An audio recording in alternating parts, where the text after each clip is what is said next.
এরপর 2 নম্বর যে প্রশ্নটি রয়েছে সেটি হচ্ছে give some example of cutting, swing and finishing defects, অর্থাৎ কাটিং, সুইং এবং ফিনিশিং ডিপার্টমেন্টের রিলেটেড ডিফেক্টসগুলোর কিছু এক্সাম্পল দিতে বলা হয়েছে। তো আমরা প্রথমে কাটিং রিলেটেড ডিফেক্টসগুলোর মধ্যে রয়েছে হচ্ছে ফেব্রিক্সের different types of fabric fault, যেমন ফেব্রিক্সের মধ্যে slub, knot, rejected parts etcetera, এগুলো হচ্ছে সবই ফেব্রিক রিলেটেড ডিফেক্ট যেটা কাটিং থেকে আসে।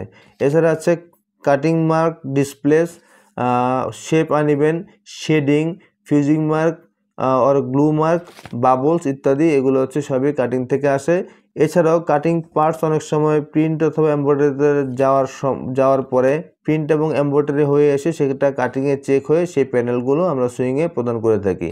এই প্রিন্ট এবং এমব্রয়ডারি রিলেটেড কোনো প্রবলেমসও যদি কাটিং থেকে পাস হয় সেটাকে আমরা কাটিং প্রবলেম হিসেবে ধরবো।